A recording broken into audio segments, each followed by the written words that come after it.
Hey, 4 Points community groups.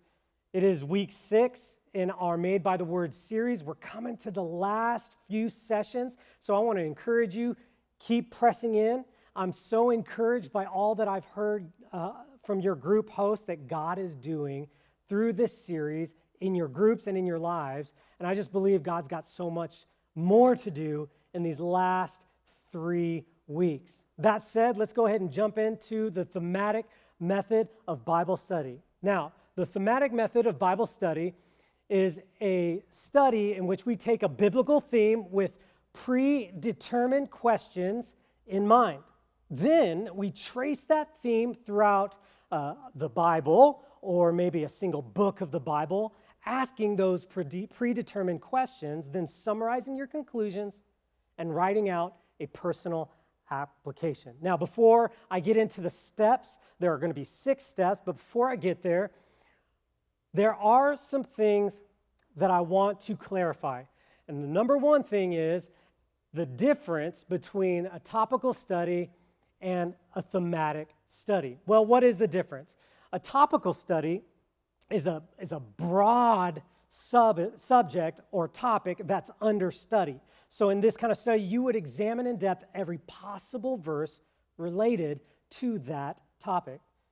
Further, you'd ask as many questions as you possibly could think of about all of those verses or passages of Scripture. So, for example, if prayer was my topic, I would look beginning in Genesis and going through to the book of Revelation and finding every reference and every mention of the word prayer. I'd be looking for every concept related to prayer. And then I'd gather those all together in one document, and I begin to just wade through all those verses with all those questions. Now, here's the thing. That is a huge endeavor, and that is not what I'm asking of you in this study. We are doing a thematic study. The difference being that a thematic study is a more narrow version of a topical study. So, let's go ahead and take the topic of prayer and turn that into a theme. The topic of prayer turned into a theme would be something like the prayer of Jesus, or prayers of the New Testament, or prayers of the Gospels, or conditions for answered prayer. So where the topic is prayer at large, a theme would be prayer, but narrowed down to a specific book, to a specific genre, or to a specific person. And what that does is it really narrows it down so that we can ask these questions without spending the rest of our lives in this one study. There are also some great advantages to the thematic study. And I'm just going to real quickly, I want to give this to you so that you know why. Why would I do this? Well, number one, it's a powerful way of understanding a single idea that runs throughout the Scriptures. Also, a lot of times when we have, an idea about something like grace, we develop our understanding of grace based on a particular teaching that we've heard. But that is so narrow that we begin to lose what grace might mean over a larger portion of Scripture. So grace in Paul, grace according to Jesus, grace according to the Old Testament. And all of a sudden I begin to have a broader understanding of what grace might mean in my life. So it's just a great way of expanding my understanding of particular themes in Scripture. The other advantage is you don't need a lot of reference tools. You don't need a lot of time. And finally, it provides great discipleship material, meaning once I do a thematic study on prayer, let's say the prayers of Jesus, then what happens is now I've got all this great information about prayer for my life, and then as I begin to disciple my children in the lifestyle of prayer, I can disciple them in such a way that they are praying like Jesus. And that is powerful, and that is the goal. There are people in your workplace that need to know how to pray. There are people who don't know Jesus, But man, through relationship with you, they can begin to understand a broader view of Scripture, one that's bigger than maybe some of the reasons why they've turned away from the church in the past. So there's a lot of ways to apply this, but it's just so powerful if we give it the time and the opportunity to affect change in us and through us. With that said, what are the 6 steps of the thematic study? Well, the first one on the screen is to choose a theme. That makes sense, right? Let's choose a theme. Now, a theme to study could be something that you're just interested in learning more about. So some of these are ones that just came to me. I thought, what if I were going to do a thematic study right now, what would I want to do? And these are some of them. Something like knowing God's will, or being able to hear God's voice and concerning what He would like me to do with my life. That's one I'm just interested in. Or obedience in the book of John, and you can choose any book that you're interested in. Maybe worship in Psalms. That's not even on there, but it just came to me. I love worship, but the book of Psalms, man, it can give us a bigger vision of what worship is. And then ministry to the poor in the book of Luke, or, and this is a great one, it's one that I've done, is choose an act of the flesh or a fruit of the Spirit from Galatians 5:19 through 24. And that's there that Paul says, hey, don't live according to the acts of the flesh, and he lists out a bunch. And then he says, these are the fruits of the Spirit. And he lists out hope and peace and self-control and joy. And man, just choose one and say, I'm going to learn more about these. It's just an easy way to choose a theme. So the second step to the thematic method of Bible study is to simply list out the verses you're going to study. So I have identified the theme of, say, prayer, the prayers of Jesus. I've mentioned those a few times. So if I'm going to study the theme of Jesus' prayers, I would look for every verse that I could find that's related to the prayers of Jesus. Now, how would I do this? Well, you would typically go to what's called a Bible concordance. A lot of study Bibles have them in the back. What it is it's basically an alphabetical list of words, and each of those words has all the Bible references that mention that word. So if it's prayer, I would look in the concordance for the word prayer, and then next to that word, it would list out all the verses that mention prayer. Now, there are huge books that are devoted to this. As you can imagine, there's a lot of different things that you could be looking up. And a lot of you may not have it, a concordance available to you. You could buy one, but they can get really pricey. There is actually a free online tool that you could use. It's www.biblestudytools.com.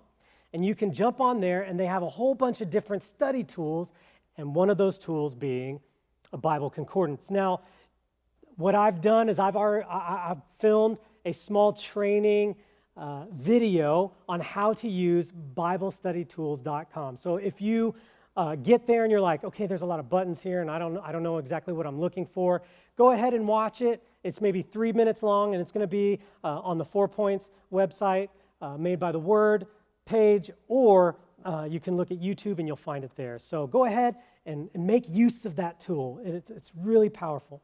The second thing about a Bible concordance is don't limit yourself to looking for just the specific word of the theme you're going to study. So because it's a theme, that means you're dealing with a concept.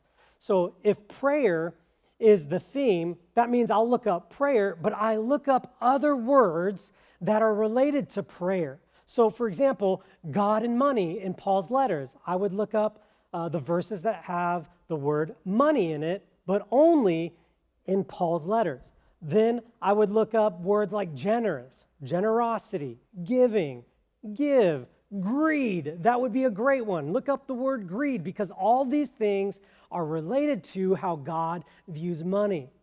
So after looking through those verses, I would choose 5 to 10 to use for the study. Now, if you're reading through the verses and you find that these are pretty lengthy passages, I'd say don't do more than 5. That's okay. Maybe even 3. But if you find that they're really short and they're very specific, expand that bank of verses to 10, because what you want to do is you want to have plenty of verses to look at that are going to help you to answer the questions that you have about this theme. All right, now, step 3, choosing your questions. Now, this step can be very difficult for some people. It's hard to think about questions concerning a topic in the Bible when there's so many verses and there's so, and maybe you don't know a whole lot about this theme. You don't even know where to begin.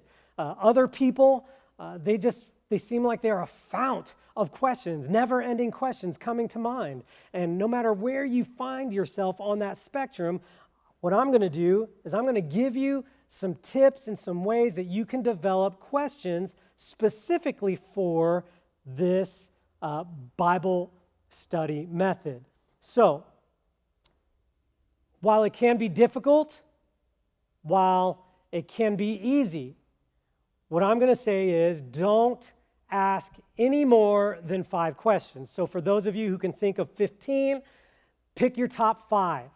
Those of you who are struggling with just 1, man, work hard, but once you get to 5, stop there, relax, and rest, because trust me, 5 questions is a lot when you're going to be using those questions for every verse.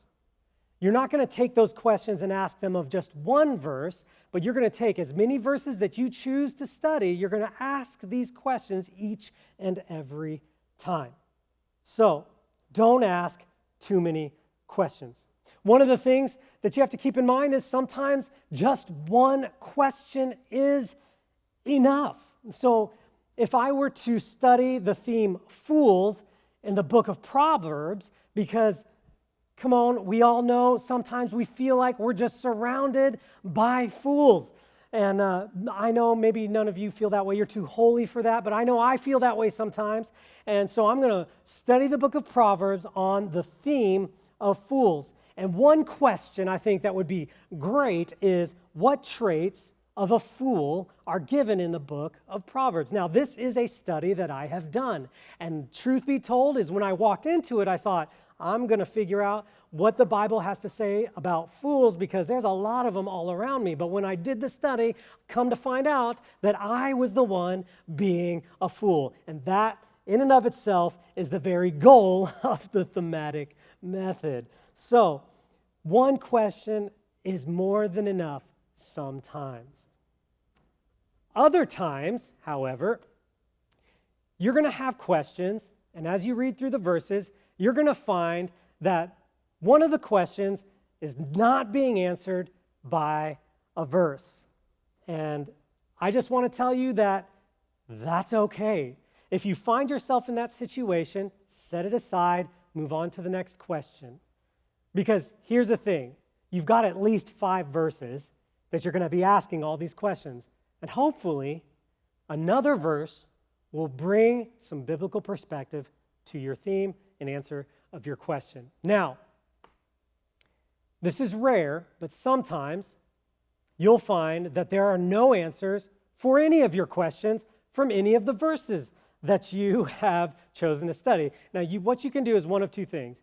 You could scratch all those verses, pick another 5, and then ask those questions again, or keep the verses that you originally found, scratch those questions, and rewrite 5 more questions. Depending on what is easiest for you, go ahead and do whatever it is that you need to do. The point is, we want to ask God to speak to us about a specific theme in His Scriptures. And we want to ask great questions about that, and we want to find the right verses that speak to that theme and to those questions. So, those are some tips on asking questions. Now, before we move on, you can always ask yourself this, and this is one that I do often when I'm thinking about a theme. I just ask myself, what would I like to know about it? So if it's prayer, what do I want to know about prayer? Well, what are the conditions for getting answers to my prayers? That's a big one. Or how do I hear God's voice when I pray? That's a big one. So just ask yourself, what do you want to know about the theme that's under study?